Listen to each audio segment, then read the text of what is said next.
آج آپ کو بڑی دلچسپ شے سناتا ہوں۔ اقبال کی ایک شہرہ آفاق نظم ہے جبرائیل علیہ السلام اور ابلیس کا مکالمہ، جبریل و ابلیس۔ اس نظم کے کینوس میں زماں کو ایڈنٹیفائی کرنا تو خاصا مشکل ہے، ہاں البتہ مکان کو لوکیٹ کیا جا سکتا ہے کہ یہ ملاقات کہیں زمین سے بہت اوپر اور آسمان سے کہیں تھوڑا سا نیچے ہوئی ہے۔ بڑے گہرے دوست رہے ہوں گے نا یہ دونوں، جب تک کہ اسے جرت انکار نہ ہوا تھا، جب تک کہ راز آدم آشکار نہ ہوا تھا۔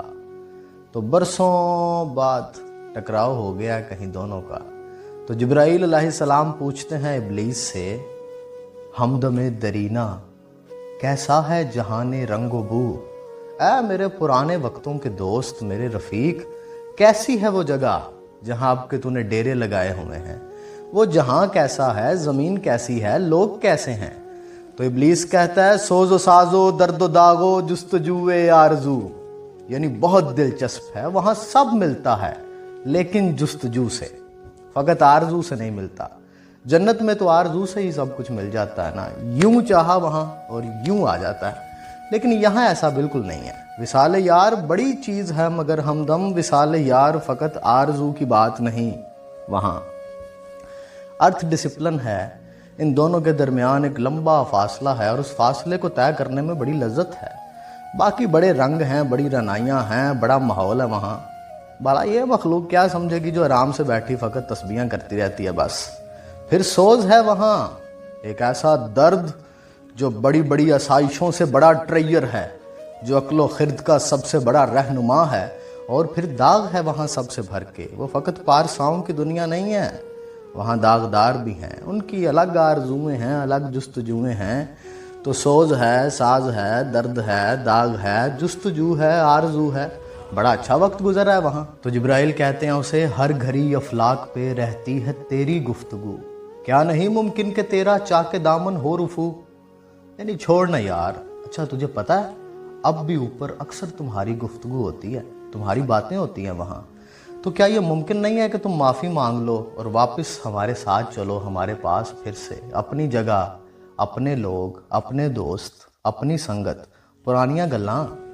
تو ابلیس کہتا ہے، آہ اے جبریل تو واقف نہیں اس راز سے، کر گیا سرمست مجھ کو ٹوٹ کر میرا سبو، اب یہاں میری گزر ممکن نہیں، ممکن نہیں، کس قدر خاموش ہے یہ عالم بے کاخ و کو؟ یعنی کس قدر خاموشی اور اندھیرے میں لپٹی ہیں یہ گلیکسیاں، یہ کلسٹرز، یہ سپر کلسٹرز، ان میں وہ رنگ نہیں ہے جو وہاں نیچے اس گولے پہ ہے۔ میری اب دلچسپی نہیں رہی اب اس ہر طرف ہو کے عالم میں، اس ایکسپینڈنگ یونیورس میں بہت گھوما ہوں یہاں، اب مجھے زمین کی عادت ہو گئی ہے، پتہ ہے وہاں ہر ایک الگ کائنات جیسا ہے۔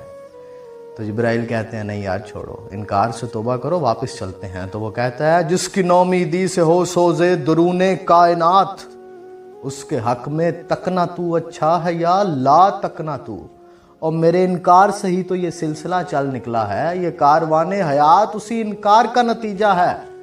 میں انکار نہ کرتا تو یہ سب ہوتا بھلا، یہ جو کچھ بھی ہو رہا ہے میرے انکار کی وجہ سے ہو رہا ہے۔ یہ جو پورا چیپٹر آف یونیورس ہے، اس کا one of the main character ہوں میں۔ تو جبرائیل اسے کہتے ہیں، کھو دیے انکار سے تو نے مقامات بلند، چشم یزدہ میں فرشتوں کی رہی کیا آبرو، کہ تو نے قربت پروردگار کو کھو دیا، تو نے اتنے بڑے بڑے ٹائٹلز کھو دیے اس انکار کی وجہ سے، زاہد، عابد، والی، تقی، قبازیل، استاد الملائکہ عزازیل۔ کبھی آٹو بایوگرافی پڑھیے گا آپ ابلیس کی کہ وہ کیا تھا پہلے، راندہ درگاہ ہونے سے پہلے کون کون سے ٹائٹلز تھے اس کے پاس، کیا مقامات تھے اس کے پاس۔ تو جبرائیل کہتے ہیں، پتہ ہے کتنی شرمندگی اٹھانی پڑی ہے تمہاری وجہ سے ہمیں، کیونکہ ہمارے ساتھ ہی ہوتے تھے نا، تب ہمارے ساتھ رہتے تھے، ہمارے آس پاس رہتے تھے، ہمارے ساتھ وقت گزارا ہے تم نے۔ آج بھی آپ دیکھیں نا، کوئی ایک دوست اگر کوئی الٹا سیدھا کام کر دے، باقی دوستوں کو بھی شرمندگی اٹھانی پڑتی ہے اس کی وجہ سے۔ لوگ کہتے ہیں جی انہی کا ساتھی تھا، ان کے ساتھ اٹھتا بیٹھتا تھا۔ تو جب یہ والا تانا سنا نا، تو پھر ابلیس نے فائنل آنسر کیا۔ اس میں جو پہلا مصرع ہے نا، میرا موسٹ فیورٹ ہے۔ ابلیس کہتا ہے میری جرت سے مجھتے خاک میں ذوق نمو،